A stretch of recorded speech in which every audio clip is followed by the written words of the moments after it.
মির্চি নিবেদন গল্প gold mine. বইটির সত্য আনন্দ পাবলিশার্স প্রাইভেট লিমিটেড কর্তৃক সংরক্ষিত। কেন অমরনাথ যাওয়া হবে না? আমি সব ব্যবস্থা করেছি, নরেনের দলের সঙ্গে সঙ্গে যাব। অমরনাথ যদি যাই, তবে আমি আর তোমার স্ত্রী থাকব না। আমি হারিয়ে যাব, আমি মহামায়ার মধ্যে মিলিয়ে যাব। আপনি আমার অনুরোধ শুনবেন না? তবু আপনার নির্দেশ মানতে হবে আমাকে।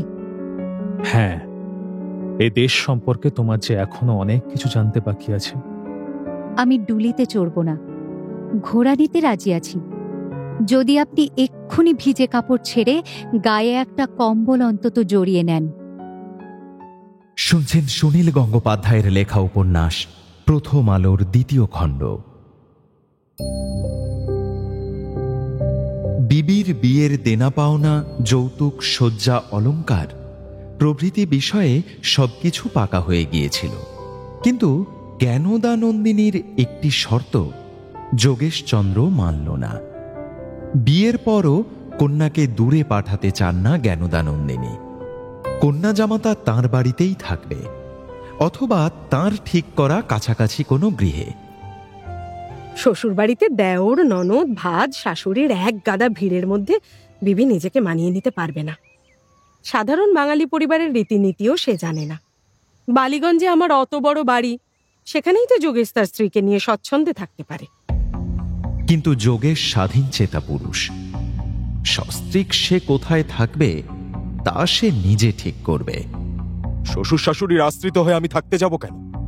বিয়ের সম্বন্ধই যে শুধু ভাঙল তা নয়, দুই পরিবারের মধ্যে একটা তিক্ততার সৃষ্টি হল। লজ্জায় অপমানে ইন্দিরা ছাদের কোণে গিয়ে কাঁদে। এই সময় সরলা এলো বিবির সঙ্গে দেখা করতে। নির্জনে নিয়ে গিয়ে খুব একচোট বকুনি দিল। সে বলল, তুই কি রকম মেয়ে রে বিবি?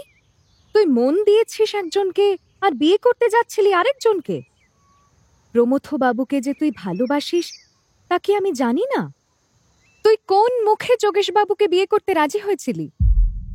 সরলাকে জড়িয়ে ধরে কাঁদতে কাঁদতে ইন্দিরা বলল, আমি কি করব সল্লি? মায়ের রমতে কি আমরা কিছু করতে পারি? মা বলেছেন বলেই তুই অন্নপূর্বা হবি? সেই একই বাড়িতে যাকে ভালোবাসিস সে হবে দেওর। স্বামীর সঙ্গে তুই চিরকাল বঞ্চনা করে কাটাবি ঠিক করেছিলি। এ বিয়ে ভেঙেছে, খুব ভালো হয়েছে, আমি সবচেয়ে খুশি হয়েছি। এখন সবাই আমাকেই দোষ দেবে। বিয়ে ভেঙে গেল, আমার মায়ের কত অপমান হলো। যদি সৎসাহস থাকে তো এখন সব কথা মেজমামিকে খুলে বল। আমি পারবো না। কোনো মেয়েকে স্বামী হিসেবে বিশেষ কোনো পুরুষের নাম করতে পারে? আমাদের সমাজে তা চলে নাকি? কেন চলবে না? আগে যা চলেনি এমন অনেক কিছু এখন চালাতে হবে। তুই এত ইংরেজি ফরাসি কাব্য পড়িস, একজন পরপুরুষকে মন এমি বলে চিঠি লিখতে পারিস, আর এই প্রথা ভাঙতে পারিস না? ঠিক আছে, তুই না পারলে আমি মেজমামিকে এই প্রস্তাব দিচ্ছি। জ্ঞানদানন্দিনীর প্রমথকে জামাই হিসেবে পেতে কোনো আপত্তি নেই, কিন্তু তার শর্ত মানতে হবে। প্রমথ ব্যর্থ প্রেমিকের মতন ভেবেছিল ইন্দিরার সঙ্গে তার চিঠি লেখালেখি শেষ, প্রাণেশ্বরীর মুখপানে চাইবার অধিকার থাকবে না। শুধু পায়ের দিকে তাকিয়ে বৌদিদি বলে ডাকতে হবে, আর দুঃখ বিলাসেই বাকি জীবন কাটাতে হবে। পরিবর্তিত প্রস্তাবে সে যেন স্বর্গ হাতে পেল। সে সব শর্তে রাজি, কিন্তু ঘোর আপত্তি এলো চৌধুরী পরিবার থেকে। জ্যেষ্ঠ ভ্রাতা যে মেয়েকে বিয়ে করতে আগ্রহী ছিল সেই মেয়েকেই বিয়ে করবে কিনা কনিষ্ঠ ভ্রাতা? ছি ছি ছি, লোকে কি বলবে? প্রমথর বাড়ির সবাই এ প্রস্তাব প্রত্যাখ্যান করে দিল। এদিকে জ্ঞানদানন্দিনী জেনে গেছেন যে তাঁর মেয়ে মনে মনে প্রমথকে বরণ করে বসে আছে। আমি জানি এই বিয়ে সম্পন্ন না হলে বিবি আর কারুকে বিয়েই করবে না, সারা জীবন সে কুমারী হয়ে থাকবে। ঘটনাচক্র সবই জানানো হচ্ছে রবিকে। তিনি আর মাথা ঘামাচ্ছেন না। সবকিছু এমন ভাবে জট পাকিয়ে গেছে যে এখন আর আমি কি করব? বিবি তো নিজে থেকে আমাকে কিছু লেখেওনি। একদিন জ্যোতিরিন্দ্রনাথ হঠাৎ এসে পৌঁছলেন শিলাইদহে অনেক কাল পরে। একসময় তিনিই ছিলেন দেবেন্দ্রনাথের প্রতিনিধি হিসেবে এখানকার জমিদার। তার প্রতিবার আগমনের সময় কত আড়ম্বর, কত উৎসব হতো। দেবতার মতন রূপবান জ্যোতিরিন্দ্রনাথ অশ্বপৃষ্ঠে চেপে জমিদারি পরিদর্শন করতেন। বন্দুক নিয়ে যেতেন বাঘ শিকারে। তাকে দেখলেই প্রজারা অভিভূতভাবে মাথা নত করত। সেই জ্যোতিরিন্দ্রনাথের সঙ্গে এই জ্যোতিরিন্দ্রনাথের কোনো মিল নেই। জমিদারি পরিচালনার সব ক্ষমতা তার হাত থেকে কেড়ে নেওয়া হয়েছে অনেক আগেই। চেহারারও কি নিদারুণ পরিবর্তন হয়েছে। মুখের স্বর্ণাভ বর্ণ একেবারেই ম্লান। দু চোখে নেই ব্যক্তিত্বের দীপ্তি। অকাল বার্ধক্যে দীর্ঘ শরীরটা যেন খানিকটা ঝুঁকে গেছে। প্রজারা দূরের কথা, সেরেস্তার অনেক পুরনো কর্মচারীও জ্যোতিরিন্দ্রনাথকে চিনতে পারল না। জ্যোতিরিন্দ্রনাথ শিলাইদহে বেড়াতে আসেননি। ছোট ভাইয়ের সঙ্গে সেই আগের মতন গান বাজনার চর্চাও করতে আসেননি। তিনি এসেছেন জ্ঞানদা নন্দিনীর দূত হয়ে। এখন তিনি বছরের পর বছর মেজ বৌঠানের পক্ষপুটের নিচে আশ্রয় নিয়েই আছেন। তার আর বিশেষ সামাজিক গতিবিধি নেই। এবার তো তোর হস্তক্ষেপ না করলেই নয়। এই বিয়ে না হলে মেজ বৌঠান অপমানে কারুকে মুখ দেখাতে পারবেন না। যোগেশ প্রমথদের বড় ভাই আশু তোর বিশেষ বন্ধু। তাকে তুই একটু বুঝিয়ে বল, তিনি তোর কথা নিশ্চয়ই মানবেন। তুই একবার চল কলকাতায়। জ্যোতিরিন্দ্রনাথের সঙ্গে আগের মতন আর মন খুলে কথা বলতে পারেন না রবি। কেমন যেন অস্বস্তি বোধ করেন। তাকে দেখে আবার নতুন বৌঠানের কথা মনে পড়ছে। অনেকদিন নতুন বৌঠানের উদ্দেশ্যে কিছু লেখা হয়নি। নতুন বৌঠান অলক্ষ্যে কোথাও থেকে রবির ওপর নজর রাখছেন, এরকম একটা অস্পষ্ট বিশ্বাস তার এখনো রয়ে গেছে। এই বিয়ের ব্যাপারে মধ্যস্থতা করতে রবির মন ঠিক সায় দিচ্ছে না। কারণ রবির মনে হয় যোগেশ যখন বিয়ে করতে চেয়েছিল তখনই বিবি সবকিছু খুলে বলেনি কেন? মেজ বৌঠানের শর্তে রাজি হয়ে গেলে এতদিনে যোগেশের সঙ্গে তার বিয়ে হয়ে যেত। তারপর সারা জীবন কি বিবি দ্বিচারিণী হয়ে থাকতো? এরপর প্রমথর সঙ্গে বিয়ে হলেও প্রমথর আত্মীয় স্বজনরা ওদের কি চোখে দেখবে? আড়ালে ধিক্কার দেবে না? আর আমি নিজে এর আগে যোগেশের সঙ্গে বিবাহে সম্মতি দিয়েছিলাম। এখন আবার কিভাবে প্রমথর নাম উত্থাপন করব? জ্যোতিরিন্দ্রনাথের অনেক অনুরোধেও রবি প্রত্যক্ষ ভূমিকা নিতে রাজি হলেন না। তবে বন্ধু আশুতোষ চৌধুরীকে সব বিস্তারিতভাবে জানিয়ে একটা চিঠি লিখলেন। 20 পাতার দীর্ঘ চিঠি। সে চিঠি কলকাতায় পৌঁছবার পর চৌধুরীদের কাছে পাঠাবার আগে ইন্দিরা পড়ে দেখল। সব তথ্য রবি কাকা ঠিক মতন জানেন না বলে সেও আরো কিছু জুড়ে দিল। সে চিঠিতেও কোনো কাজ হলো না। ওরা দৃঢ় সংকল্প করে বসে আছেন। চৌধুরী পরিবারে বধূ হিসেবে ইন্দিরাকে আর কিছুতেই গ্রহণ করা হবে না। আর এদিকে প্রমথ কয়েক মাস ধরে কোনো এক বন্ধুর আতিথ্য ভোগ করছে ভাগলপুরে। চিঠিপত্রে সবকিছু জানছে সে। আমি আর ইন্দিরাকে কিছুতেই ছাড়তে রাজি নই। ইন্দিরার মতো রমণী রত্নের জন্য সবকিছু ত্যাগ করা যায়। নিজের পরিবার তো অতি তুচ্ছ। ভাইদের সঙ্গে সব সম্পর্ক ঘুচিয়ে দিয়েও আমি ইন্দিরাকে গ্রহণ করতে চাই। শেষ পর্যন্ত জ্ঞানদা নন্দিনীর জেদেরই জিত হল। তার মেয়েকে শ্বশুর বাড়িতে গিয়ে একগলা ঘোমটা টেনে হিন্দু পরিবারের দাসীর মতন ভাসুর ভাজদের সেবা করতে হবে না। বাল্যকাল থেকেই তার মেয়ে বিলিতি আদব কায়দায় মানুষ। সে স্বাধীনভাবে সংসার করবে। প্রমথর নিজস্ব উপার্জন বিশেষ নেই, তাতে কি হয়েছে? আমি খুব কাছাকাছি অঞ্চলে ওদের জন্য বাড়ি তৈরি করে দেব। যতদিন বাড়ি না হয় ভাড়া বাড়িতে থাকবে। সে ভাড়া জোগাবো আমি। ওদের সংসারে কোনো অভাব রাখবো না। অবশেষে ফাল্গুন মাসে বিবির বিয়ের তারিখ ঠিক হয়ে গেল।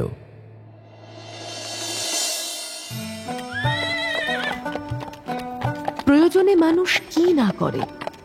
নদিয়ার এক গ্রাম্য কন্যা বসন্ত মঞ্জুরি এখন নিপুণ অশ্বারোহিণী। একা সে ঘোড়া ছুটিয়ে পাহাড়ে উঠে যায়। দ্বারিকার বাল্যকালে মাতুলালয়ে একটু আধটু ঘোড়ায় চড়া অভ্যেস ছিল। এখানে এসে কয়েকদিনেই ভালো রকম রপ্ত করে নিয়েছে। বসন্ত মঞ্জুরি পারবে কিনা সে ব্যাপারে গোড়ার দিকে তার বেশ সংশয় ছিল, কিন্তু বসন্ত মঞ্জুরি একটুও লজ্জা বা ভয় পায়নি। মাথার ঘোমটা খুলে ফেলে প্রথম দিন থেকেই সে দুলকি চালে চলতে শিখেছে। এখন টগবগিয়ে যায়। একটি সাদা ঘোড়ায় চেপে দ্বারিকার পাশাপাশি যেতে যেতে সে হেসে বলে, আগের জন্মে আমি বোধ করি রাজপুতানি ছিলাম। এটা অবশ্য রাজপুতানা নয়, পাঞ্জাব। ঘুরতে ঘুরতে তারা অনেক দূর চলে এসেছে। পাঞ্জাবে আবরুর বাড়াবাড়ি নেই। নারীরা অনেক পরিমাণে স্বাধীন। তারা শাড়ি পরে না। ঢিলা পাজামার ওপর তারা ঢলঢলে সেমিজের মতন একটা পোশাক পরে। পায়ে দড়ি বাঁধা এক ধরনের জুতো। লম্বা চওড়া পাঞ্জাবি রমণীরা পুরুষদের সাথে কাঁধে কাঁধ মিলিয়ে খেতি জমির কাজ করে। হাট বাজারেও তাদের দেখা যায়। এখানকার পথে ঘাটে দস্যু তস্করদের উপদ্রব প্রায় নেই বলতে গেলে। পরদেশীদের পাঞ্জাবিরা সন্দেহের চোখে দেখে না, বরং সহজেই বাড়িতে ডাকে। অতিথিদের আপ্যায়ন করে। হিন্দু, শিখ ও মুসলমান এই তিন সম্প্রদায়ের মানুষই এখানে মিলেমিশে আছে। তাদের আকার প্রকারে বিশেষ তফাতও করা যায় না। পথে যেতে যেতে দোকানি ও সরাইওয়ালাদের কাছ থেকে গল্প শোনা যেতে লাগলো যে কয়েকদিন আগেই এই সড়ক দিয়ে এক হিন্দু সাধু গেছেন তার দলবল নিয়ে কাশ্মীরের দিকে। তাদের মতে গেরুয়াধারী সেই সাধুটি বড় বিচিত্র। তিনি মুসলমান রমণীর কাছ থেকে জল চেয়ে পান করেছেন। মুসলমান মিঠাইওয়ালার কাছ থেকে মিঠাই কিনে খেয়েছেন পেট ভরে। অজ্ঞাতসারে নয়, জেনে শুনে। সবাইকে দেখিয়ে তিনি মিঠাইওয়ালাকে বলেছেন, তাদের মুসলমানি মিঠাই কি আছে তাই বেশি করে দাও। সেই সাধু সম্পর্কে আরো অনেক গল্প ছড়িয়েছে লোকমুখে। রাওয়ালপিন্ডি থেকে মারি পার হয়ে এগোতে লাগলো দ্বারিকা। পার্বত্য পথ, বেশিরভাগ সময়ই নির্জন। সন্ধ্যার কাছাকাছি সময় তারা কোনো সরাইখানা দেখলে থামে। মাঝে মাঝে সরকারি ডাকবাংলোও পাওয়া যায়। ইংরেজদের প্রকৃতির সৌন্দর্য সন্ধানী চোখ আছে। ডাকবাংলোগুলি নির্মিত হয় মনোহর স্থানে, টিলার ওপরে কিংবা নদীর বাঁকে। বসন্ত মঞ্জুরিকে খুঁটিয়ে লক্ষ্য করে দ্বারিকা। বসন্ত মঞ্জুরির মনোভাবের তো কোনো ঠিক ঠিকানাই নেই। কখনো দিনের পর দিন সে ম্লান হয়ে থাকে, কথা বলতে চায় না। আবার কখনো সে হাসি গানে মেতে ওঠে। এখন কয়েকদিন সে বেশ খোশ মেজাজে আছে দেখছি। ঘোড়ায় চড়ে ভ্রমণও সে উপভোগ করছে খুব। প্রথম দু একদিন নিশ্চিত তার গায়ে ব্যথা হয়েছিল, তাও সে স্বীকার করবে না। এই পথ দিয়ে বড় সাধু সন্ন্যাসীরা যায়। এই সময় সকলেই চলেছে অমরনাথ দর্শন করতে।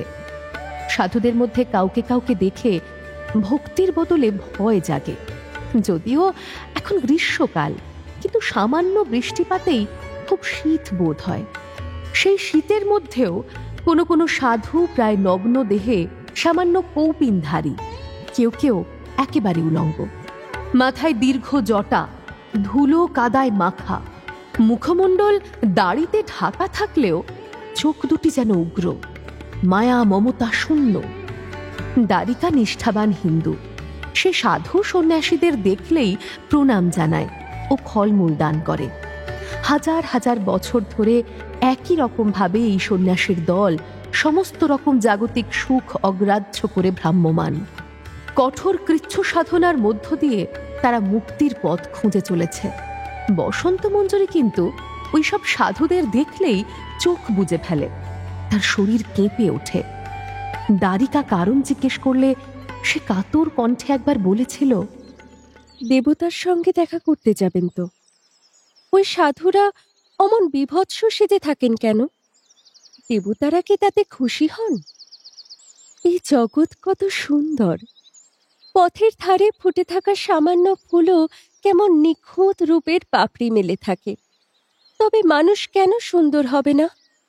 আসলে সুন্দরের বাহ্যরূপ আমরা মানুষের চোখ দিয়ে দেখি, আর দেবতারা দেখেন অন্তরের রূপ।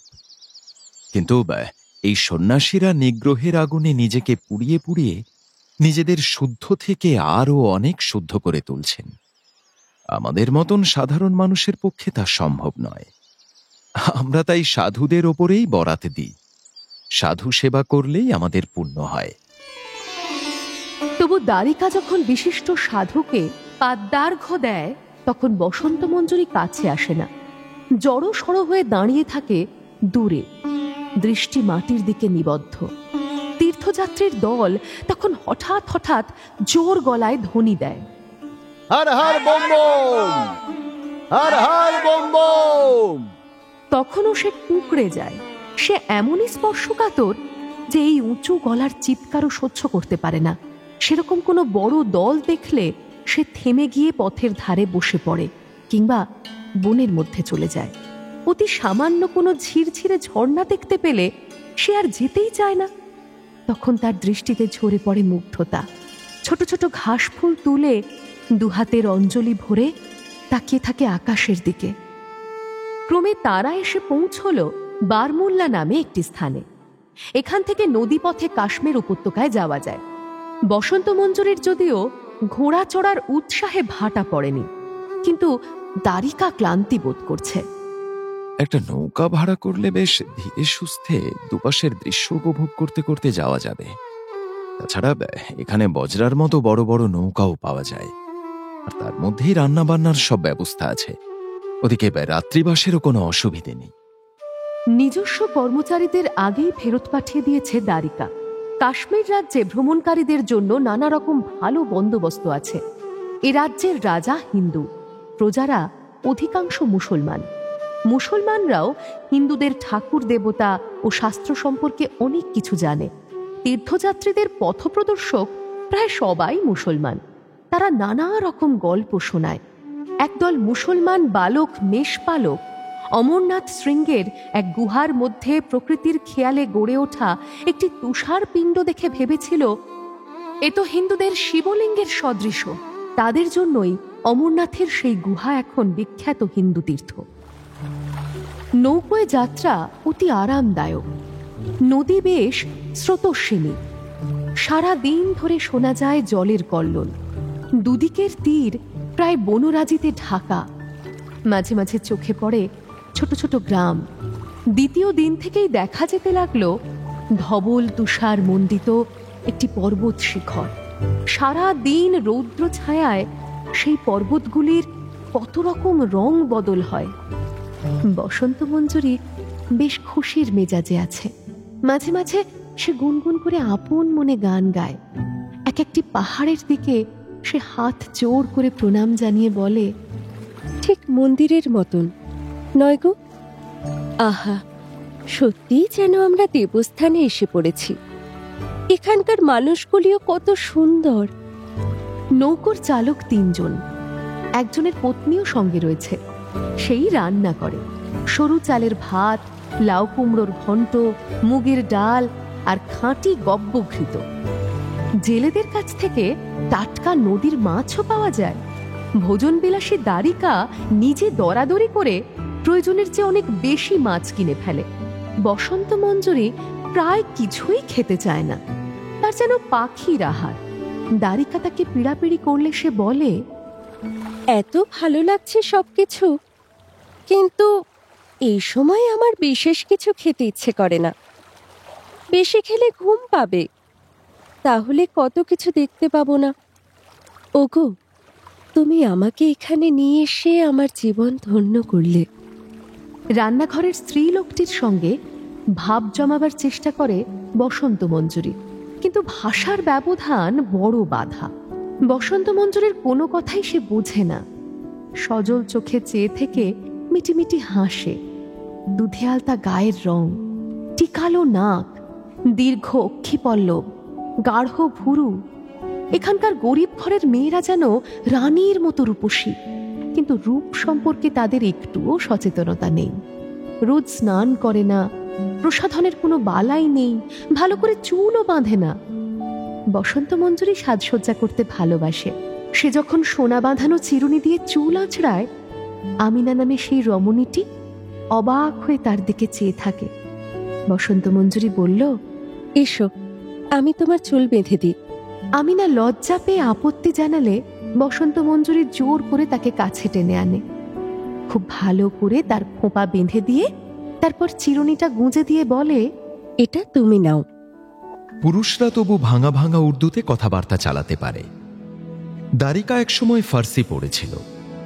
উত্তর ভারত পরিক্রমার সময় হিন্দি ও খাড়ি বলি শুনতে শুনতে অনেকটাই শিখে নিয়েছে। তার বুঝতে অসুবিধে হয় না।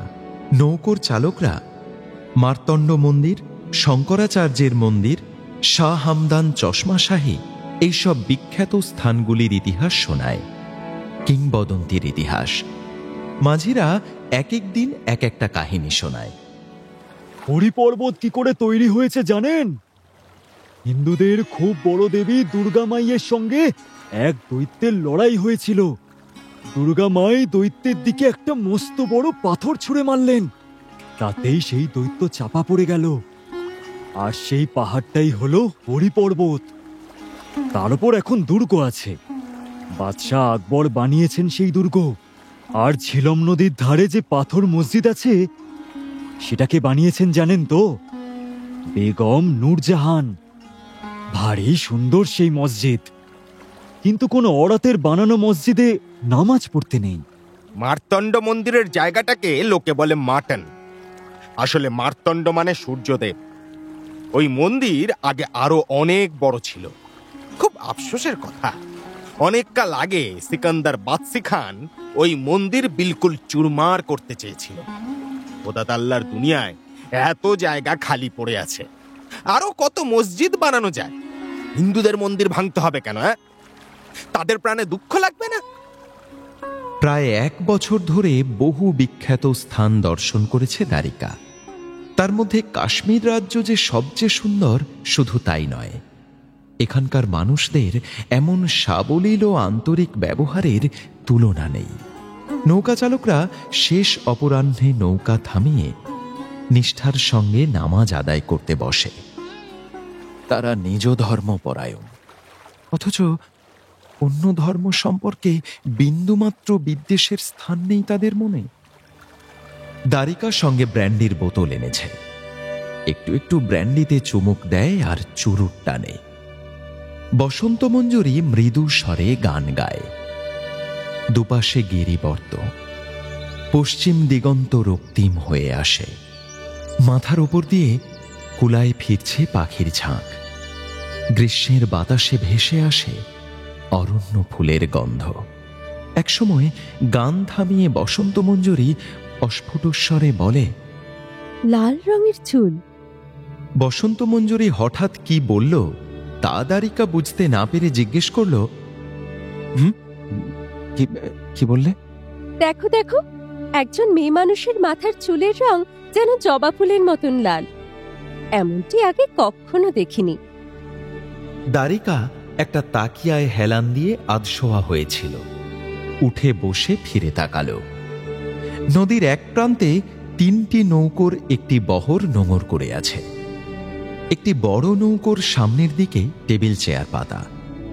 4 জন বিদেশিনী মহিলা সেখানে বসে চা পান করছে। তাদের মধ্যে একজন বয়সে প্রৌঢ়া, অন্য 3 জনই যুবতী। সেই যুবতীদের মধ্যে একজনের মাথার চুল সত্যি সত্যি রক্তাভ। আরে ওরা হলো মেম সাহেব। ওদের চুল নানা রকম হয়, হলদে, সোনালি, বরফের মতন সাদা। ইংরেজদের মেয়েরা এখন দেখছি কাশ্মীরে বেড়াতে আসছে। আমি এত কাছ থেকে মেম সাহেব দেখিনি আগে। আচ্ছা, এরা বেশি ফর্সা না কাশ্মীরেরা বেশি ফর্সা? ইংরেজদের চোখে আমরা সবাই কালো। তুইও কালো, আর এই কাশ্মীরিরাও কালো। আমার কিন্তু মনে হচ্ছে মেম সাহেবদের চেয়েও কাশ্মীরিদের মেয়েদের গায়ের রং বেশি ভালো। ফ্যাটফ্যাটে সাদা নয়, কাঁচা হলুদের মতো। ও বা, ওদের সঙ্গে একজন পুরুষ রয়েছে দেখছি। ওই যে দাঁড়িয়ে দাঁড়িয়ে মাল্লাদের সঙ্গে কথা বলছে। আরে, গেরুয়া আলখাল্লা পরা। কি আশ্চর্য, সাহেবের বাচ্চাও গেরুয়া ধরেছে নাকি? ওই লোকটিও কি সাহেব? আরে সাহেব না হলে কোনো নেটিভ কি আর মেম সাহেবদের অত কাছাকাছি ভিড়তে পারবে? তাছাড়া দেখ, ওই যে লোকটা পাইপে তামাক টানছে। ছে, গেরুয়ার আর জাত রইল না। দ্বারিকাদের নৌকো খানিকটা এগিয়ে যাওয়ায় ওদের আর দেখা গেল না। পরের দিন এই নৌকা এসে পড়ল ঝিলাম নদীতে। বিখ্যাত শ্রীনগর আর বেশি দূরে নেই। পীরপাঞ্জাল পর্বতমালা যেন চতুর্দিকে ঘিরে আছে। এই নৌকোর চালকদের এত ভালো লেগেছে যে এখন আর তীরে গিয়ে কোনো সরাইখানায় আশ্রয় নেবার ইচ্ছে নেই দ্বারিকার। এই নৌকাতে থেকেই দর্শনীয় স্থানগুলিতে ঘুরে আসা যাবে। একসময় নদী ছেড়ে নৌকাখানি প্রবেশ করল ডাল হ্রদে। দিন সাতেক শ্রীনগর অঞ্চলে কাটাবার পর সেই নৌকো নিয়েই যাওয়া হয় ইসলামাবাদে।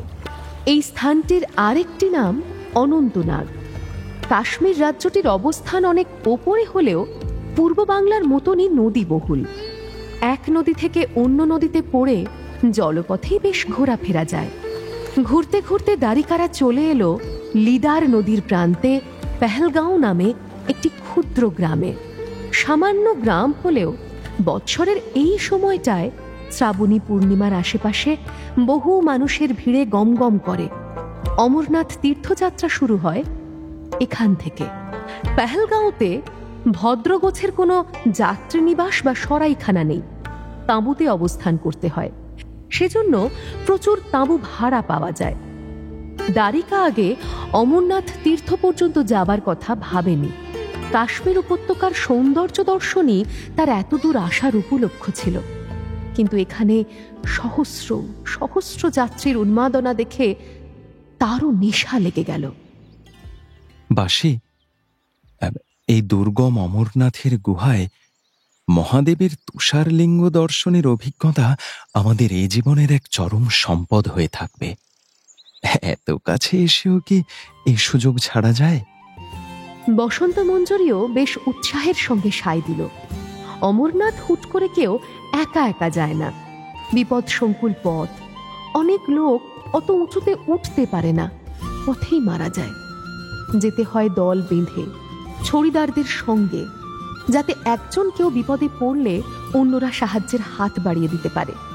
হর পার্বতীর খোঁজে মহর্ষি মার্কণ্ডেয় তক্ষককে এই অমরনাথে পাঠিয়েছিলেন এবং পথে বিপদের কথা চিন্তা করে তাকে সর্বাবিঘ্ন নাশক এক দণ্ড দিয়েছিলেন।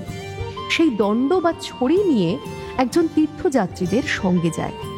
আপাতত সেই যাত্রার আরও কয়েকদিন দেরি আছে। পেহেলগাঁওয়ের সৌন্দর্য যেন শ্রীনগর বা অনন্তনাগের চেয়েও বেশি। রাত্রিবেলা অন্য তাঁবুতে সকলে যখন ঘুমিয়ে পড়ে, দ্বারিকাও বেশি রাত জাগতে পারে না। তখন বসন্ত মঞ্জুরি আস্তে আস্তে বাইরে এসে দাঁড়ায়। তাঁবুর মধ্যে অন্ধকারে আমার যেন দম বন্ধ হয়ে আসে। বাইরে কি অনাবেল মুক্ত বাতাস, দুধ রঙের জ্যোৎস্নায় ভেসে যাচ্ছে সারা আকাশ। পর্বতচূড়োগুলো যেন একযোগে আমাকেই দেখছে। খরস্রোতা লিদার নদীর ছলছল শব্দ সব সময় শোনা যায় অন্তরাল সঙ্গীতের মতন। সুন্দরের এমন বিকাশের মধ্যে বসন্ত মঞ্জুরির আনন্দে কান্না পেয়ে যায়। স্বপ্নচালিতের মতো সে একা একা ঘুরে বেড়ায়। দিনের বেলা দ্বারিকা অমরনাথ যাত্রার কাজে জিনিসপত্র জোগাড় যন্ত্রের জন্য ব্যস্ত থাকে। শোনো, বেশ কয়েকদিনের শুকনো খাবার দাবার সঙ্গে নিতে হবে এবং কিছু ওষুধপত্র। মালবাহক পাওয়া দুষ্কর। এই সময় সুযোগ বুঝে তারা প্রচুর দর হাঁকে। এই দরদামটাও ঠিক করে করে নিতে হবে, বুঝলে? বসন্ত মঞ্জুরি কখনো জুতো মোজা পরেনি, কিন্তু প্রবল তুষারের মধ্যে তাকে এখন এসব পরাতেই হবে। শীত বস্ত্র কিনতে হলো অতিরিক্ত কিছু কিছু। বসন্ত মঞ্জুরি খাওয়া দাওয়া প্রায় ছেড়েই দিয়েছে। সে এমনই সুখে আচ্ছন্ন হয়ে আছে যে পানাহার যেন অবান্তর ব্যাপার। তার প্রায় পাগলিনীর মতো অবস্থা। যখন তখন পাহাড়গুলির দিকে চেয়ে হাঁটু গেড়ে বসে আর গান গায়। ভাত কিংবা রুটি সে মুখেই তুলতে চায় না। তবে দ্বারিকা লক্ষ্য করেছে, যদি গরম গরম দুধ পাওয়া যেত তাহলেও সে খানিকটা মুখে তুলত। চৌপাট্টির একটা দোকানে মস্ত বড় কড়াইতে সর্বক্ষণ দুধ জাল দেওয়া হয়। আগে থেকে এনে রাখলে ঠান্ডা হয়ে যাবে, তাই রাত্রিরে শুতে যাবার আগে দ্বারিকা নিজে গিয়ে বসন্ত মঞ্জুরির জন্য বড় এক ভাঁড় গরম দুধ নিয়ে আসে।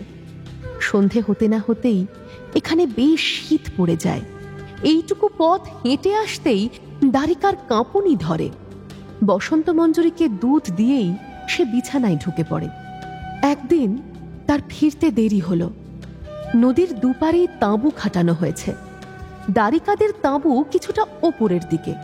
হিমেল হাওয়ার জন্য রাত হলে কেউ আর তাঁবুর বাইরে থাকতে চায় না। বসন্ত মঞ্জুরি একটা কম্বল মুড়ি দিয়ে বসে আছে একটা পাথরের চাঁইয়ের ওপর। দূরে একটা কোলাহল শোনা যাচ্ছে। তীর্থযাত্রীদের হার হার বম বম জিগির নয়, ভেসে আসছে ক্রুদ্ধ কণ্ঠস্বর। গান থামিয়ে সেই দিকেই চেয়ে আছে বসন্ত মঞ্জুরি। দ্বারিকা দ্রুত ফিরে এসে বলল, তুমি নিশ্চয়ই আমার জন্য চিন্তা করছিলে। আর একটা বিশ্রী ব্যাপার হয়েছে এখানে। কোত্থেকে একটা সাধু এসেছে, তার সঙ্গে 3-4টে ডবগামে। বলে কিনা ওদের নিয়ে অমরনাথ যাবে। আমরা আসার সময় নদীর ধারে ওই যে কয়েকটা মেমকে একটা নৌকায় বসে চা খেতে দেখেছিল, মনে আছে? মনে হয় সেইগুলোই এসেছে। সাধুটা নিশ্চয়ই একটা ভণ্ড। একটায় সানায় না, 3-4টে সাধন সঙ্গিনী চাই। আরে ফুর্তি মারার কি জায়গার অভাব আছে যে এখানেই আসতে হবে? এখানকার অন্য সাধুরা মহা ক্ষেপে গিয়েছে। তারা কিছুতেই তাদের তাঁবুর পাশে ওদেরকে থাকতে দেবে না। তুমি জানো মেয়েগুলো আবার খ্রিস্টান। আরে ইংরেজ মেয়েরা এসে হিন্দুদের ধর্মস্থান অপবিত্র করবে, এ বড় আস্পর্ধার কথা নয়। আজ একটা হাঙ্গামা লাগলো বল। আর ওই পাইপ ফোঁকা নেটিভটা, এই নেটিভটা এমন ঠেটা অন্য কোনো জায়গায় যাবে না, এখানেই তাঁবু ফেলতে চায়। সে নাকি কোতোয়ালিতে খবর দিয়েছে। ফটফট করে ইংরেজি বল।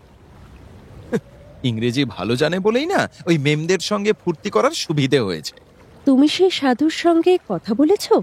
না না না, আমি ধারে কাছেও যাইনি। ওই ছড়িদার ইউসুফ বলল, ওই সাধুটা নাকি বলেছে যে দেখি আমাকে কে এখান থেকে সরায়, এখানেই আমার তাঁবু ফেলা হবে। নাগা সাধুরা তাই শুনে গজরাচ্ছে। নাগা সাধুদের জানো তো, রেগে গেলে না এরা ত্রিশূল দিয়ে সব লন্ডভন্ড করে দেবে। তাই আমি আর ওদিকে গেলুম না। না না, ওর গায়ে যেন কেউ হাত না দেয়। তুমি যাও, তুমি ওর পাশে গিয়ে দাঁড়াও। উনি ভণ্ড নন। দ্বারিকা অবাক হয়ে কয়েক মুহূর্ত চেয়ে রইল। এরপর অস্ফুট স্বরে বলল, তুমি ওকে চেনো? ধীরে ধীরে দুদিকে মাথা দুলিয়ে বসন্ত মঞ্জুরি বলল, না, চিনি না, কিছুই জানি না। কিন্তু হঠাৎ যেন এক লহমার মতন মনে হলো আমি দেখতে পেলাম তুমি আর ওই সাধু মুখোমুখি দাঁড়িয়ে আছো। উনি তোমার কাঁধে হাত রেখে হেসে হেসে কথা বলছেন। তুমি নিশ্চয়ই ওকে চেনো। তুমি তুমি দেখতে পেলে মানে? কল্পনা? আমি তো এরকম কোনো সাধুকে চিনি না। তবে তবে কি ও আমাদের ভরত? সে সাধু হয়ে এসেছে এখানে? বসন্ত মঞ্জুরি দ্বারিকাকে দেখছে না। তার মুখখানি একটু পাশ ফেরানো, যেন বাইরে শূন্যতার মধ্যে সে সত্যি কিছু দেখতে পাচ্ছে চোখের সামনে। সে এবার আরো জোরে মাথা নেড়ে বলল, না না, তিনি নন। তোমার বন্ধু ভরতকে আমি দেখেছি, একে দেখিনি। তবু যেন দেখতে পেলাম। কি বলছিস বাসি? এই যে পাগলের মতন কথা। এরকম ভাবে আবার কিছু দেখা যায় নাকি? তোর তোর জ্বর হয়েছে? তুই ভুল বকছিস বাসি। বসন্ত মঞ্জুরি এবার ব্যাকুল ভাবে দ্বারিকার হাত জড়িয়ে ধরে বলল, ওগো, আর দেরি করো না, তোমার পায়ে পড়ি। তুমি যাও, ওর পাশে গিয়ে দাঁড়াও। দ্বারিকা সেই কাতর অনুরোধ উপেক্ষা করতে পারল না। আবিষ্টের মতন ফিরে গেল। সমবেত সাধুদের মধ্যে উত্তেজনা এর মধ্যে অনেকটাই বেড়ে গেছে।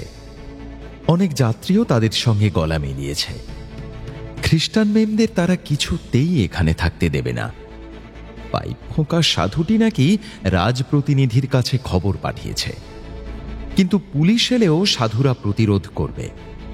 এই ধর্মস্থান তারা অপবিত্র করতে দেবে না। ভিড় ঠেলে এগিয়ে গেল দ্বারিকা। লিডার নদীর ধারে এক জায়গায় গোটা তিনেক তাঁবু, তক্তা দড়িদড়া জড়ো করে রাখা হয়েছে। মজদুররা তাঁবু খাটাতে গিয়ে সাধুদের নির্দেশে হাত গুটিয়ে সরে দাঁড়িয়েছে। দুটি বড় বড় মশাল জ্বলছে সেখানে। সেই আলোয় দেখা যায় চারজন মেম সাহেবকে। পোশাক দেখলেই বোঝা যায় তারা বেশ উচ্চবংশীয়। মুখে সামান্য উদ্বেগের চিহ্ন থাকলেও তারা ভয় পায়নি। পরস্পর কথা বলছে মৃদু স্বরে। একটু দূরে পায়চারি করছে এক সন্ন্যাসী, গেরুয়া আলখাল্লা পরা, মাথায় একটি কালো টুপি। মুখের রং গৌরবর্ণ হলেও ভারতীয় বলে চেনা যায়। তার বীরত্বব্যঞ্জক পদচারণা দেখে মনে হয় সে যেন যুদ্ধের জন্য প্রস্তুত, কিছুতেই এখানকার ভূমি ছেড়ে যাবে না। আর একটু কাছে গিয়েই দ্বারিকা আরো চমকে উঠল। সেই সন্ন্যাসী এখন আর ধূমপান করছে না, অনুচ্চ স্বরে একটা গান গাইছে। ভূতলে আনিয়া মাগো, করলি আমায় লোহা পেটা, আমি তবু কালী বলে ডাকি, সাবাস আমার বুকের পাটা। থমকে দাঁড়িয়ে গিয়ে দ্বারিকা বলল, আরে এই সন্ন্যাসী বাঙালি, নরেন দত্ত? হ্যাঁ, তাই তো মনে হচ্ছে। প্রেসিডেন্সি কলেজে কিছুদিন পড়েছিল, পরে অন্য কলেজে চলে যায়। হ্যাঁ, সেই নরেন দত্ত দক্ষিণেশ্বরে রামকৃষ্ণ ঠাকুরের শিষ্য হয়েছিল। তারপর কয়েক বছর পর আমেরিকায় বক্তৃতা দিয়ে খুব নাম করেছে। নামটা বদলে কি যেন হয়েছে, হ্যাঁ, বিবেকানন্দ। ছাত্র বয়সে হেদুয়ার পার্কে অনেকবার দেখা হয়েছে নরেনের সঙ্গে। বয়সে নরেন কিছুটা বড় ছিল। এর গানের গলা শুনেই মনে পড়ে গেল, নরেন কলকাতায় ফেরার পর আমার একবার দেখা করার ইচ্ছে হয়েছিল, কিন্তু সে আর হয়ে ওঠেনি। নরেন সাহেবদের দেশে বেদান্তের ঝান্ডা উড়িয়ে এসেছে, এজন্য তার প্রতি দ্বারিকার শ্রদ্ধা ভাব আছে।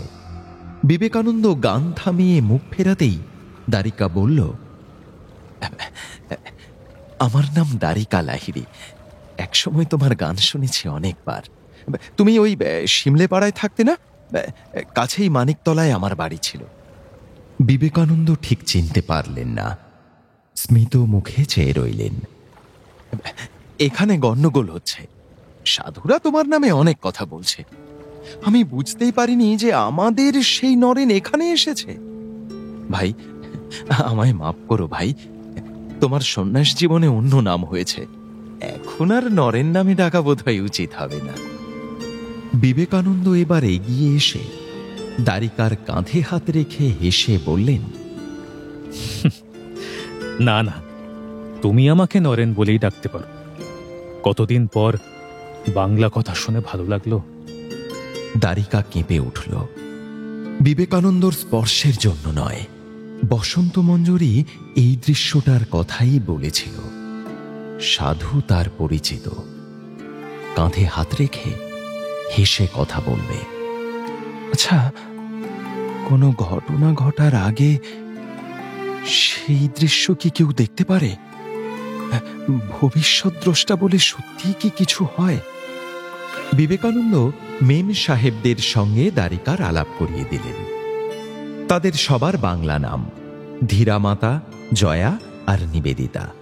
শুধু একজন মিসেস প্যাটারসন। জয়া নামের রমণীটি দ্বারিকাকে জিজ্ঞেস করল, সাধুরা আমাদের এখানে থাকতে দেবে না কেন বলছে? যাত্রীদের মধ্যেও তো আরো মহিলা রয়েছে দেখতে পাচ্ছি। দ্বারিকা উত্তর না দিয়ে বিবেকানন্দর দিকে তাকালো। নিচু গলায় বাংলায় বলল, মহিলা বলে নয়, আসলে এরা খ্রিস্টান বলেই সাধুরা আপত্তি করছে। কি অদ্ভুত কথা! এখানে চতুর্দিকে মুসলমানরা ঘুরে বেড়াচ্ছে, মুসলমানরা সব রকম ব্যবস্থা করছে। মুসলমান ছড়িদার অমরনাথে নিয়ে যাবে, তাতে আপত্তি নেই। খ্রিস্টানের বেলায় আপত্তি? মুসলমানরা স্থানীয় মানুষ, হিন্দুদের সঙ্গে আত্মীয়তার মতন সম্পর্ক হয়ে আছে। এরা বিদেশিনী, তার উপর আবার খ্রিস্টান। এদের আচার আচরণ বিষয়ে এখানকার কেউ কিছু জানে না। আমি অমরনাথ দর্শনে যাব। এদের এত দূর সঙ্গে নিয়ে এসেছি, এখন ফিরিয়ে দেব? কিছুতেই না। দেব মন্দিরে বিধর্মীর প্রবেশ নিষিদ্ধ হতে পারে, কিন্তু এটা তো একটা গ্রাম, এখানে সব ধর্মের মানুষেরই থাকার অধিকার আছে। ভাই নরেন, তাই বলে সাধুদের সঙ্গে একটা সংঘর্ষের পথে যাওয়া কি ঠিক হবে? সংঘর্ষ আমি চাই না, কিন্তু সত্যের প্রতিষ্ঠা চাই। কাশ্মীরে সূর্য পূজারী বৌদ্ধ, হিন্দু, মুসলমান একসঙ্গে থেকেছে, খ্রিস্টানরাই বা পারবে না কেন? আরও একটুক্ষণ এইরকম কথাবার্তা বলার পর হঠাৎ একটু দূরে ঘন ঘন প্রবল উলুধ্বনির মতো শব্দ শোনা যেতে লাগলো। ওরা মুখ তুলে দেখল এক দীর্ঘকায় নাগা সন্ন্যাসী এগিয়ে আসছে এদিকে। তার পরনে সামান্য কৌপিন, সর্বাঙ্গে ছাই মাখা, হাতে একটা লম্বা ত্রিশূল, মাথায় কুণ্ডলি পাকানো জটা। দ্বারিকার বুক দুরু দুরু করে উঠল। ভাবল, এখন পুলিশ ডেকেও কোনো লাভ হবে না। পুলিশ দিয়ে কি এত ক্রুদ্ধ সন্ন্যাসীদের দমন করা যাবে? বিবেকানন্দ বুকের ওপর আড়াআড়ি ভাবে দুহাত রেখে দৃঢ়ভাবে দাঁড়িয়ে রইলেন। নাগা সন্ন্যাসী কাছে এসে বিবেকানন্দর আপাদ মস্তক দেখলেন, ঘাড় ঘুরিয়ে চোখ বোলালেন বিদেশিনীদের মুখে। তারপর আবার বিবেকানন্দর দিকে ফিরে একটা হাত তুললেন। বিবেকানন্দ এবার হাত জোড় করে বললেন, প্রণাম সাধু মহারাজ। নাগা সন্ন্যাসী হিন্দিতে গম্ভীরভাবে বললেন, তোমাকে দেখেই বুঝতে পেরেছি তুমি যোগী, তোমার যোগ বিভূতি আছে, কিন্তু যখন তখন তা প্রকাশ করতে যেও না। প্রথা মাত্রই ভালো নয়, কিন্তু প্রথা ভাঙতে যাওয়ার আগে অনেক বিবেচনা করতে হয়। এখানকার সন্ন্যাসীরা এই ম্লেচ্ছ স্ত্রীলোকদের কাছাকাছি থাকতে চায় না। তুমি বা জেদ করছো কেন? ওই দেখো, পাহাড়ের উচ্চ স্থানে অনেক জায়গা খালি পড়ে আছে, তুমি সেখানে গিয়ে তাঁবু স্থাপন করো না কেন? কিছুটা দূরত্ব রাখো। বিবেকানন্দ একটুক্ষণ চুপ করে রইলেন, তারপর বললেন, আপনার কথা শিরোধার্য, আমি তাঁবু সরিয়ে নিচ্ছি। কিন্তু মহারাজ, আমি এদের সঙ্গে নিয়ে অমরনাথের পথে অবশ্যই যাব। যেও, আমি থাকবো তোমার পাশে পাশে। এই স্ত্রীলোকদের বলো ভক্তি ভরে সাধুদের সেবা করতে। তাদের তণ্ডুল ও ফলদান করলে তারা খুশি হবে। এরা ভক্তি নিয়েই এসেছে, নিশ্চয়ই সাধু সেবা করবে। সমস্যাটা এত সহজে মিটে যাওয়ায় সকলেই খুশি হল, কিন্তু দ্বারিকা বেশ চিন্তাগ্রস্ত হয়ে পড়ল। ফেরার পথে তার মুখে লেগে এই অসন্তোষের ক্লিষ্ট ভাব। আচ্ছা, আমার স্ত্রী কি মায়াবিনী? বসন্ত মঞ্জুরি দিন দিন কেমন যেন অস্পষ্ট হয়ে যাচ্ছে। তার শরীরটা কাছে থাকে, কিন্তু মনটা ধরা ছোঁয়া যায় না। এরকম এক রমণীকে নিয়ে আমি ঘর করব কি করে? বসন্ত মঞ্জুরি একই জায়গায় বসে আছে। দ্বারিকাকে দেখেই সারা মুখে হাসি ছড়িয়ে বলল, তোমায় চিনতে পেরেছে, তাই না? আমি ঠিক বলিনি? বাসি, তুই এসব কি করে বলিস? আমি সেটাই জানতে চাই। তুই কি জাদু জানিস? না না, আমি কিচ্ছু জানি না, তবু মাঝে মাঝে এমন দেখতে পাই। বিশ্বাস করো, আমি মন্ত্রতন্ত্র কিছুই শিখিনি, তবু হঠাৎ হঠাৎ এক একটা কথা মনে আসে। তুমি যখন চলে গেলে তখন আরেকটা কথা মনে এলো, আমার অমরনাথ যাওয়া হবে না। জুতো, মোজা, কম্বল যা কিনেছ সব বিলিয়ে দাও। কেন অমরনাথ যাওয়া হবে না? আমি সব ব্যবস্থা করেছি, নরেনের দলের সঙ্গে সঙ্গে যাব। অমরনাথ যদি যাই, তবে আমি আর তোমার স্ত্রী থাকব না। আমি হারিয়ে যাব, আমি মহামায়ার মধ্যে মিলিয়ে যাব। এরপরই উঠে দাঁড়িয়ে দুহাত ছাড়িয়ে সে বলল, এই যে এত নির্মল আকাশ, মহান মহান পাহাড়, এত ফুল, এত সুন্দর গন্ধ, এই সুন্দর আর আমার সহ্য হচ্ছে না। এখানে আর বেশি দিন থাকলে সত্যিই আমি হারিয়ে যাব। আমাকে কলকাতায় ফিরিয়ে নিয়ে চলো। সেখানে পাহাড় নেই, এমন বন জঙ্গলের পাগল করা গন্ধ নেই। সেখানে বাড়ির ঘাড়ে বাড়ি, মানুষের ঘাড়ে মানুষ, সব সময় চেঁচামেচি। রাস্তায় কাদা, গাড়ি ঘোড়ার কর্কশ শব্দ, সন্ধেবেলা উনুনের ধোঁয়ায় ধোঁয়ায় জ্যোৎস্না রাত দেখা যায় না। মানুষ মানুষের সঙ্গে ঝগড়া করে, মারামারি করে, নিন্দে করে। আমাকে সেখানে ফিরিয়ে নিয়ে যাও। সেখানে গেলে আমি আবার সাধারণ হয়ে যাব, তোমার বউ হয়ে থাকব, তোমার পদসেবা করব। ওগো, আমায় ফিরিয়ে নিয়ে চলো। শেষ পর্যন্ত ঠিক হলো 3 জন বিদেশিনীকে নিয়ে অমরনাথ শিখরে যাওয়া বেশ কঠিন। তাতে অনেক গোলযোগের সম্ভাবনা। তাছাড়া এই মহিলাদের নিরাপত্তা এবং স্বাচ্ছন্দ্যের ব্যবস্থা করাও সম্ভব না। পথ অতি দুর্গম। ইউরোপ আমেরিকাতে শৈলচূড়াতেও অনেক আরাম বিলাসের ব্যবস্থা থাকে, কিন্তু এখানকার এই পথ শুধু তীর্থযাত্রীদের জন্য। এ পথের যাত্রীরা যত বেশি কষ্ট সহ্য করে ততই পুণ্যফল বাড়ে। স্বামী বিবেকানন্দ একাই যাবেন ঠিক করলেন। বিদেশিনীরা পথের বিঘ্ন অগ্রাহ্য করেও পর্বত আরোহণে আগ্রহী ছিলেন। স্বামীজির কথায় তাদের মধ্যে 2 জন নিবৃত্ত হলেও নিবেদিতা জেদ ছাড়লেন না। আমি যাবই। আমি এদেশে এসেছি স্বামীজির প্রেরণায়।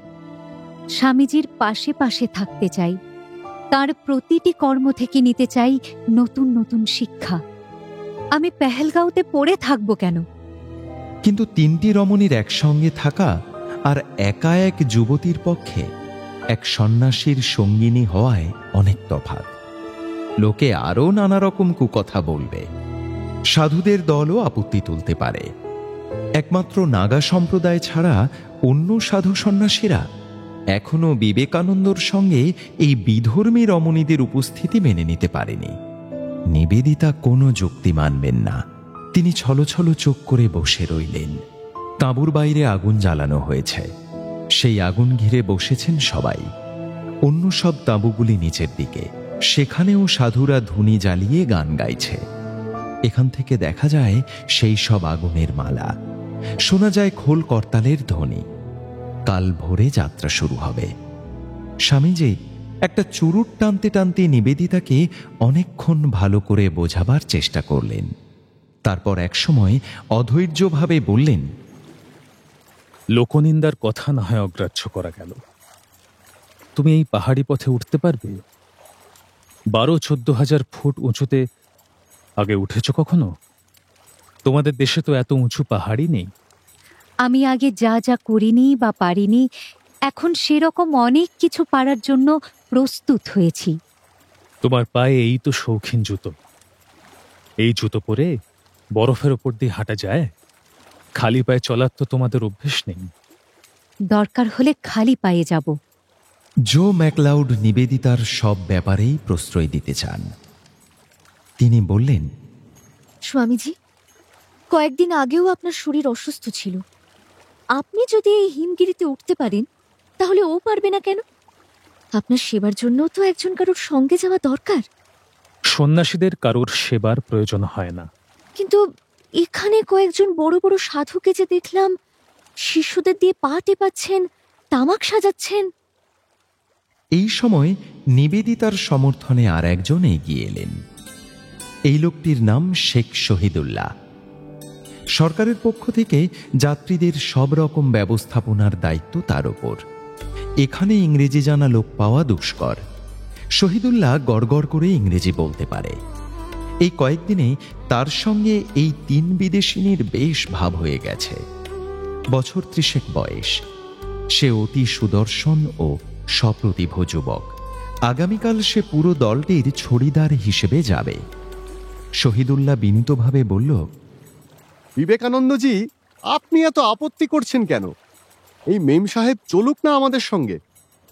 কত দূর দেশ থেকে এসেছেন, আমাদের তীর্থস্থান দর্শন করতে চান। এ তো আমাদের পক্ষে আনন্দের কথা।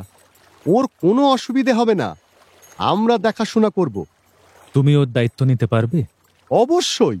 বিবেকানন্দ এবার নিবেদিতার দিকে তাকিয়ে বললেন, মনে থাকে যেন, তুমি সর্বসময় আমার দেখা পাবে না।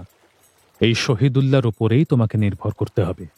জো ম্যাকলাউড নিবেদিতার দিকে নিজের রুমালটি এগিয়ে দিয়ে বললেন, চোখ মুছে ফেলো মার্গারেট, শেষ পর্যন্ত তোমার সংকল্পেরই জয় হলো। অশ্রু সজল চোখেই এবার হাসলেন নিবেদিতা। তার মুখখানে যেন শিশির ভেজা ফুল্ল কুসুম। শ্রীমতী প্যাটারসন আগেই ফিরে গেছেন। অপর দুই মার্কিনী মহিলা থাকবেন কোথায়? অমরনাথ শিখর থেকে ফিরে আসতে অন্তত 6-7 দিন লাগবে। বিবেকানন্দ প্রস্তাব করলেন, এদের শ্রীনগরেই ফিরে যাওয়া উচিত। সেখানে গিয়ে অপেক্ষা করুন। তা কখনো হয়? আপনারা ওই বিপদসংকুল পথে যাবেন আর আমরা শ্রীনগর শহরে গিয়ে নিশ্চিন্তে বসে থাকবো? আমরা এই তাঁবুতেই থেকে যাব। আপনারা পাহাড় থেকে নামার সঙ্গে সঙ্গে আপনাদের অভ্যর্থনা জানাবো। কিন্তু কাল সকালে তীর্থযাত্রীরা সবাই চলে গেলে এই পেহেলগাঁও যে একেবারে ফাঁকা হয়ে যাবে। শুধু তোমরা দুজন বিদেশিনী এখানে থাকবে কি করে? এই ফাঁকা জায়গাতেই আমাদের থাকতে ভালো লাগবে, ভয়ের কি আছে? পরদিন ভোরবেলা স্নান করে শুদ্ধ হয়ে শুরু হলো যাত্রা। যাত্রীদের সংখ্যা প্রায় 3000। ছড়িদার শহীদুল্লাহর সঙ্গে জনা 10 কর্মচারী। নিবেদিতার তাঁবু আর মালপত্র বহন করে নিয়ে যাবার জন্য নিযুক্ত হলো 3 জন ভৃত্য। পথের ধারে দাঁড়িয়ে আছে দ্বারিকা। তাকে দেখে বিবেকানন্দ কৌতূহলী চোখে তাকাতেই সে বলল, ভাই নরেন, আমার আর অমরনাথ দর্শন হলো না। সঙ্গে স্ত্রীকে এনেছি, সে বড্ড ভয় পাচ্ছে, তার মাথা ঘুরে যাবে কিংবা কিছু একটা হবে। তাকে ফেলে তো আর যেতে পারি না। বিবেকানন্দ কিছু না বলে হাসলেন। সাংসারিক লোকের বন্ধন। যাদের নিজেদের মনের জোর নেই তারা মা ছেলের নামেও দোষ দেয়। নিবেদিতা আর বিবেকানন্দ রয়েছেন যাত্রী দলের প্রায় শেষের দিকে। কিছুক্ষণ চলার পরেই নিবেদিতা দেখলেন স্বামীজি তার পাশে নেই। কিছু না বলেই এগিয়ে গেছেন। একটা বাঁক ঘোড়ার মুখে তার চোখে পড়ল ওপরের পাকদণ্ডিতে একদল সাধুর মাঝখানে রয়েছেন বিবেকানন্দ। তিনি ওদের সঙ্গে গলা মিলিয়ে দুহাত তুলে আওয়াজ তুলছেন, Har Har bomb bomb, Har Har bomb bomb. প্রথম বিশ্রামস্থল চন্দনবাড়ি। সেখানে পৌঁছবার আগেই বৃষ্টি নামল, সেই সঙ্গে ঝোড়ো বাতাস। পেহেলগাঁওতে ঠান্ডা বিশেষ ছিল না। এটুকু পথ উঠতেই শীতের কাঁপুনি লেগে গেল। মালবাহকেরা নিবেদিতার মাথার ওপর বড় ছাতা মেলে ধরেছে। নিবেদিতা দেখার চেষ্টা করলেন স্বামীজি বৃষ্টিতে ভিজছেন কিনা। তাকে দেখা গেল না। অধিকাংশ যাত্রী বৃষ্টি মাথায় নিয়েই মহানন্দে লাফাতে লাফাতে চলেছে। চন্দনবাড়ি উপত্যকায় তাঁবু ফেলতে হবে। তখনও বিবেকানন্দর দেখা নেই। শহীদুল্লাহ হন্তদন্ত হয়ে এসে বলল, কোনো চিন্তা করবেন না, আমি সব ব্যবস্থা করে দিচ্ছি। মিস নোবেল, অন্য সব তাঁবুর চেয়ে আপনার তাঁবু একটু দূরে রাখাই ভালো, তাতে আপনাকে কেউ ব্যাঘাত ঘটাবে না। শহীদুল্লাহর নির্দেশে বেশ সুচারুভাবে তাঁবু প্রতিষ্ঠিত হলো। তার পেছন দিকেই পাহাড়ের পর পাহাড়। ফাঁক দিয়ে দেখা যায় সন্ধ্যার আকাশ। কয়েকদিন পরই রাখি পূর্ণিমা। বৃষ্টি থেমে গিয়ে এখন ঝলমল করছে জ্যোৎস্না। পোশাক বদল করে নিবেদিতা অধীরভাবে অপেক্ষা করতে লাগলেন। তিনি একবারও আসবেন না? কিছুক্ষণ সঙ্গ দেবেন না? আমি কি দোষ করেছি? শুধু নারী হওয়াই কি আমার অপরাধ? তাঁবুর মধ্যে বসে থাকা অসহ্য বোধ হলো। নিবেদিতা বেরিয়ে এলেন। দূরের তাঁবুগুলো থেকে একটা কোলাহল ভেসে আসছে। কিছু কিছু দোকানপাটও বসে গেছে এর মধ্যে। এই দোকানিরাও সঙ্গে সঙ্গে যায়। ভিখারি ও চোরজোচ্চোরও কিছু মিশে থাকে। শহীদুল্লাহ আগেই সেই ব্যাপারে সাবধান করে দিয়েছে। নিবেদিতা ভাবলেন, আমি অন্য যাত্রীদের থেকে সবসময় দূরত্ব বজায় রাখবো কেন? সবসময় কেন মনে রাখতে হবে যে আমি বিদেশিনী, শ্বেতাঙ্গিনী? সাধারণ মানুষের সঙ্গে না মিশলে কি করে ভারতাত্মার সন্ধান পাবো? বাজার উজাড় করে জো ম্যাকলাউড অনেক রকম ফল আর প্রচুর চিড়ে, খই, গুড় কিনে নিবেদিতার সঙ্গে দিয়ে দিয়েছেন। একটা ঝোলায় করে সেই সব কিছু নিয়ে একজন ভৃত্যের সঙ্গে তিনি এগিয়ে গেলেন অন্য তাঁবুগুলোর দিকে। প্রথম একটি তাঁবুতে একজন বড় দরের সাধুকে ঘিরে তাঁর চেলারা বসে গান গাইছে। সাধু মহারাজ তাকিয়ায় হেলান দিয়ে বসে আছেন পা ছড়িয়ে। পিঠের ওপর কম্বল চাপা দেওয়া থাকলেও তার পায়ের উরু পর্যন্ত উন্মুক্ত। সেখানে গরম তেল মালিশ করছে একজন অল্প বয়সী শিষ্য। নিবেদিতাকে সেখানে দাঁড়াতে দেখে সবাই হঠাৎ চুপ করে গেল। নিবেদিতা বাংলা ও সংস্কৃত কিছুটা শিখলেও হিন্দি একেবারেই জানেন না। ভাঙা ভাঙা বাংলা সংস্কৃত মিলিয়ে বললেন, আমি মাননীয় সন্ন্যাসীকে অর্ঘ্য দিতে এসেছি। তিনি গ্রহণ করলে আমি ধন্য হব। সবাই নিস্তব্ধ। সাধুটি নিবেদিতার দিকে এক দৃষ্টিতে তাকিয়ে থেকে ছিলিম টানতে লাগলেন। নিবেদিতা এগিয়ে এসে ফলাহার সমেত একটি পাত্র রাখলেন সাধুর পায়ের কাছে। তারপর হাঁটু গেড়ে বসে ভক্তি নম্র ভঙ্গিতে মাটিতে মাথা ছুঁয়ে প্রণাম করলেন। সাধু ও তাঁর শিষ্যগণ কখনো কোনো মেম সাহেবকে এমন অবস্থায় দেখেননি। রাজার জাতের রমণী হয়েও মাটিতে মাথা ঠেকিয়ে প্রণাম করতে জানে। সাধুটি আর দ্বিধা করলেন না। নিবেদিতার মাথার কিছুটা পরে হাত রেখে আশীর্বাদ জানালেন। এইভাবে পরপর কয়েকটি সাধুর শিবিরে গিয়ে অর্ঘ্য নিবেদন করলেন নিবেদিতা। তিনি যে শুধু এক বিলেত ফেরত সন্ন্যাসীর সঙ্গে হুজুকে মেতে আসেননি, সমস্ত সাধু সন্ন্যাসীদের প্রতি তার শ্রদ্ধা আছে, এই ধারণাটা ধীরে ধীরে ছড়িয়ে পড়ে। নিবেদিতা অনেকেরই মন জয় করে নিলেন। কিন্তু যিনি আমার হৃদয়ের রাজা, তিনি দূরে দূরেই থাকবেন। তাঁবুতে ফিরে আসার পর নিঃসঙ্গতা যেন তাকে আবার পেয়ে বসল। ভারতের মাটিতে পা দেবার পর প্রথম কয়েকটি দিন হোটেলে থাকতে হয়েছিল। তারপর থেকে ওলি বুল ও জো ম্যাকলাউডের সঙ্গে সঙ্গে রয়েছেন। দুজনেই তাকে খুব স্নেহ করেন। বিশেষত জোর সঙ্গে এমনই একটা নিবিড় সম্পর্ক হয়েছে যে সমস্ত সুখ দুঃখের কথা তাকে বলা যায়।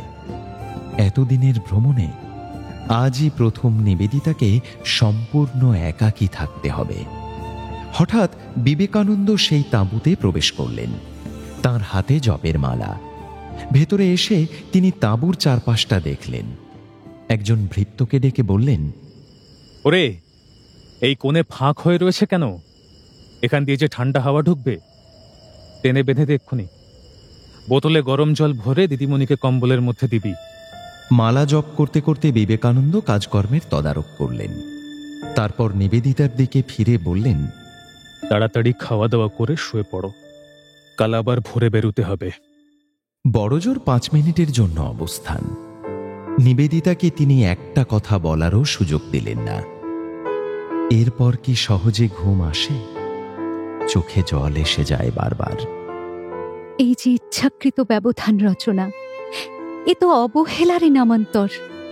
স্বামীজি কি আমাকে কষ্ট দিয়ে দিয়ে পরীক্ষা করতে চান? অন্ধকার তাঁবুর মধ্যে শুয়ে থেকে নিবেদিতা মনে মনে বললেন, ঠিক আছে, আমি দেখতে চাই উনি আমাকে কত কষ্ট দিতে পারেন। নিবেদিতা খুব আশা করেছিলেন সকালবেলা যাত্রা শুরু করার আগে বিবেকানন্দ নিশ্চয়ই একবার আসবেন। তিনি এলেন না। নিবেদিতা ভোর থেকেই তৈরি হয়ে বসেছিলেন প্রতীক্ষায়। মালবাহকরা বারবার জিজ্ঞেস করতে লাগলেন, তাবু গোটাবো?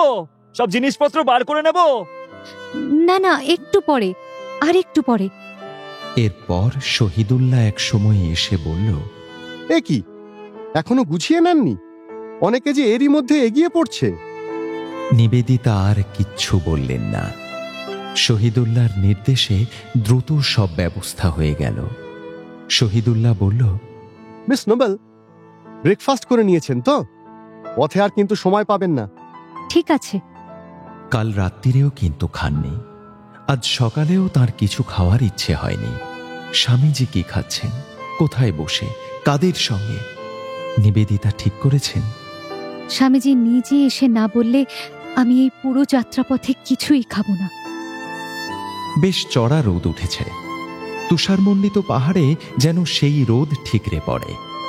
সন্ধেবেলায় এই উপত্যকা একটা অস্থায়ী নগরীর রূপ নিয়েছিল। সেই দোকানপাটের আর একটুও চিহ্ন নেই। কত তাঁবু ছিল, এখন সব ফাঁকা। পড়ে আছে কিছু শুকনো শালপাতা, কিছু উচ্ছিষ্টের ভগ্নাংশ। যাত্রীর দল চলেছে এঁকে বেঁকে, যেন এক সুবৃহৎ সরীসৃপ। বিষণ্ণ মনে মাটির দিকে চেয়ে পথ চলেছেন নিবেদিতা। হঠাৎ জলদমন্দ্রে ডাক শুনলেন, মার্গারেট। চমকে মুখ তুলে নিবেদিতা দেখলেন একটা বড় পাথরের গায়ে হেলান দিয়ে দাঁড়িয়ে আছেন বিবেকানন্দ। চোখাচোখি হতেই তিনি স্মিত হাস্যে বললেন, গুড মর্নিং। কাল রাতে ভালো ঘুম হয়েছিল? আপনি ভালো করে ঘুমিয়েছিলেন? কতক্ষণে অমরনাথের দর্শন হবে এই বাসনায় আমি ছটফট করছি। এই অবস্থায় কি ঘুমানো যায়? আর কোনো তীর্থস্থান সম্পর্কে আমার এমন উতলাভাব হয়নি। শোনো, আমি এখানে দাঁড়িয়ে আছি একটা কারণে। সামনের পথটা দেখো। পথটা ঢালু হয়ে কিছুটা নেমে গেছে, তারপর অনেকখানি তুষারাবৃত। একটা বরফের নদী বলে মনে হয়। কিছু কিছু যাত্রী এর ওপর দিয়ে যেতে গিয়ে আছাড় খাচ্ছে, কেউ কেউ যাচ্ছে হামাগুড়ি দিয়ে। ওই দেখো, এক বুড়ি কেমন দিব্যি খালি পায়ে এই বরফের ওপর দিয়ে হেঁটে চলেছে। আমি চাই তুমিও এই পথটুকু খালি পায়ে হেঁটে পার হও। তুমি সকলের সমান হও। তোমার কষ্ট হবে খুব, জানি, কোনোদিন অভ্যেস নেই, তবু। নিবেদিতা নিচু হয়ে পা থেকে জুতো খুলে ছুঁড়ে ফেলে দিলেন দূরে। তারপর বললেন, আমি আর জুতোই পরব না। আমি তা বলিনি, অন্য সময় পড়তে পারো, শুধু এই পথটা। আমি আর জুতো পরতে চাই না। বিবেকানন্দ একজন মালবাহককে জুতো জোড়া তুলে নেবার ইঙ্গিত করে সেই বরফের নদীতে পা দিলেন। হঠাৎ নিবেদিতার মনটা ভালো হয়ে গেল।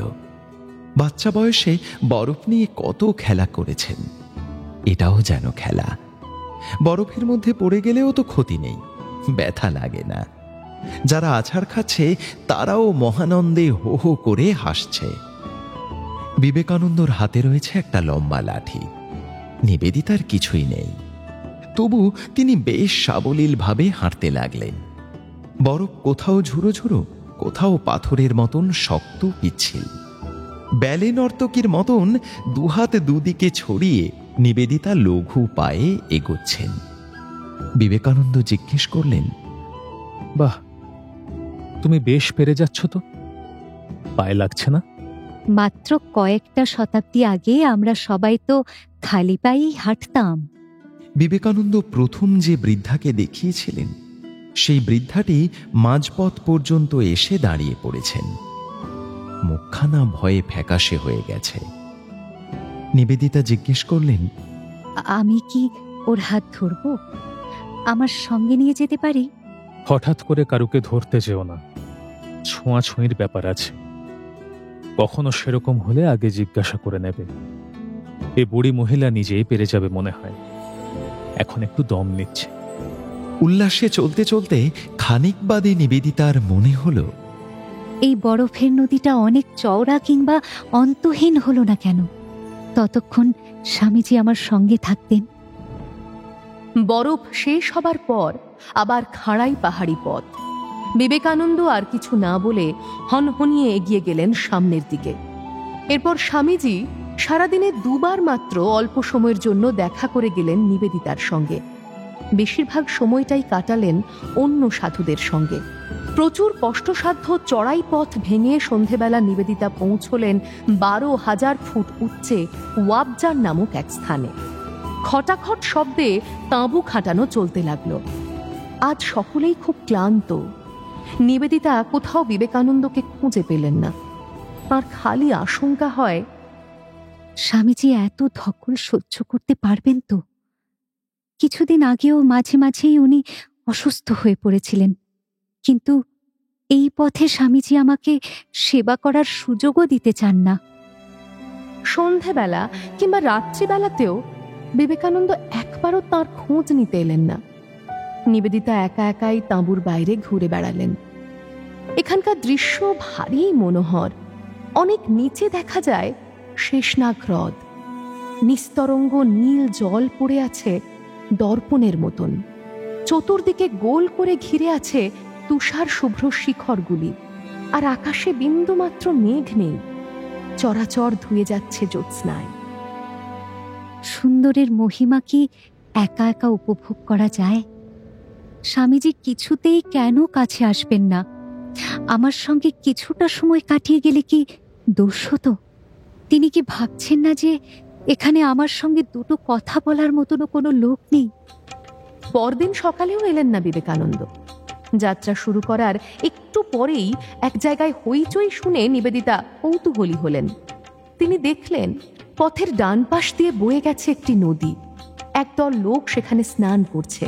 কেউ কেউ স্নান সেরে উঠে এসে শীতে হিহি করে কাঁপছে। কেউ কেউ জলে নামার আগে সাহস সঞ্চয় করার জন্য ঠাকুর দেবতাদের নাম উচ্চারণ করছে। সেই স্নানার্থী জনতার মধ্যে বিবেকানন্দকে দেখতে পেলেন নিবেদিতা। তিনি ব্যাকুল হয়ে ছুটে গিয়ে বললেন, আপনি এ কি করছেন? এই ঠান্ডার মধ্যে আপনি জলে নামবেন? হ্যাঁ। আপনার শরীর ভালো নেই। ঠান্ডা জলে স্নান করার ফল মারাত্মক হতে পারে। আমার অনুরোধ, না না, আমি মিনতি করছি, আপনি আপনি জলে নামবেন না। তুমি আমাকে এ অনুরোধ করো না। অন্যান্য সাধুরা যেসব রীতিনীতি পালন করছেন আমিও তা মেনে চলবো ঠিক করেছি। আমার কোনো ক্ষতি হবে না, তুমি এগো। নিবেদিতা তবু দাঁড়িয়ে আছেন দেখে বিবেকানন্দ আদেশের সুরে বললেন, এত পুরুষ স্নান করছে, এখানে তোমার থাকাটা ভালো দেখায় না, তুমি যাও। বুক ভরা অভিমান নিয়ে নিবেদিতা আবার চলতে শুরু করলেন। উনি নিজের শরীরের কথা চিন্তা করবেন না? যদি অসুস্থ হয়ে পড়েন? নিবেদিতার আর হাঁটতে ইচ্ছে করছে না। খানিক বাদে একটি কিশোর ছুটতে ছুটতে এসে বলল, আপনাকে সাধু অপেক্ষা করতে বলেছে, আপনি একটু দাঁড়ান। সেই কিশোরের ভাষা বুঝতে না পারলেও বক্তব্য বোঝা গেল। অন্য যাত্রীদের পাশ কাটিয়ে নিবেদিতা এক জায়গায় দাঁড়ালেন। কোন সাধু আমাকে অপেক্ষা করতে বলেছেন? এই শীতের মধ্যেও বিবেকানন্দ কোনো উষ্ণ বস্ত্র পরেননি। গায়ে ভিজে কাপড় জড়ানো। উৎফুল্ল মুখে হনহন করে এগিয়ে এসে বললেন, এই দেখো মার্গারেট, স্নান করে আমার কোনো ক্ষতি হয়নি, বরং বেশ চাঙ্গা বোধ করছি। এখন এক ছিলিম তামাক পেলে বেশ হতো। আপনি আপনি এক্ষুনি ভিজে কাপড় ছাড়ুন। ওসব পরে হবে। কালকে চড়াই পথ বেশ খারাপ ছিল, শুধু রুক্ষ পাথর, মাঝে মাঝে খুব ধারালো। তোমার পায়ের অবস্থা কি দেখি? আমার পা ঠিক আছে। তোমার পায়ের পাতা দুটো দেখাও। না না, কিছু হয়নি, আমার কোনো অসুবিধে হচ্ছে না। তুমি দেখাবে না আমি জোর করে দেখব? অগত্যা নিবেদিতাকে বসে পড়ে পায়ের পাতা দেখাতেই হলো। তা ক্ষতবিক্ষত এবং রক্তাক্ত। আমি ঠিক অনুমান করেছিলাম। সেই হাঁটি হাঁটি পা পা বয়স থেকে তোমাদের জুতো পরার অভ্যেস। আমি কি তোমাকে পাথরের উপর খালি পায়ে হাঁটতে বলেছি? তুমি জেদ করে জুতো পরোনি। আমরা সন্ন্যাসী, তুমি তো সন্ন্যাসিনী নও।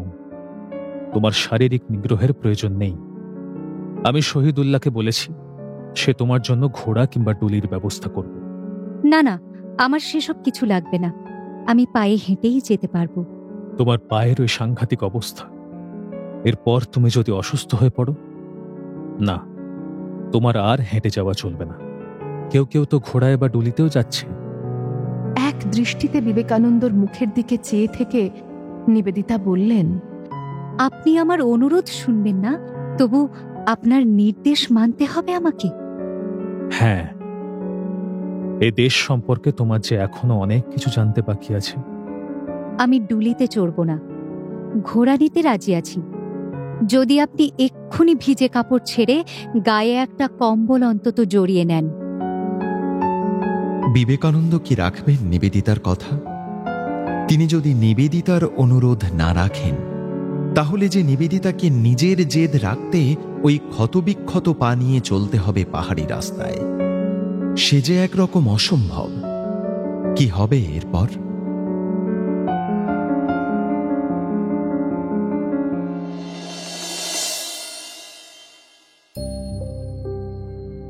শুনলেন সুনীল গঙ্গোপাধ্যায়ের প্রথম আলো। আজ শুনলেন 20 পর্ব। উপস্থাপনায় শিবাশিস বন্দ্যোপাধ্যায়, নাট্যরূপ অর্পিতা চট্টোপাধ্যায়, পর্ব পরিচালনায় দেবলীনা আচার্য, সৃজনশীল পরিচালনা ইন্দ্রাণী চক্রবর্তী, আবহ সঙ্গীত কৌশিক দাস, প্রযোজনায় ভিজুয়াল অডিও, গল্প পাঠে স্পন্দন দাস এবং দেবশ্রী মুখার্জি, জ্ঞানদা নন্দিনী শ্রাবণী মুখার্জি, সরলা শ্রেয়সী বন্দ্যোপাধ্যায়, বিবি অধ্যায় সাহা, রবি সৌমেন চক্রবর্তী, জ্যোতিরিন্দ্রনাথ অভিষেক মুখার্জি, বসন্ত মঞ্জুরি ছন্দবাণী দত্ত, দ্বারিকা স্পন্দন দাস, নরেন প্রসূন দাস, নিবেদিতা দেবলীনা পল এবং অন্যান্য শিল্পীরা।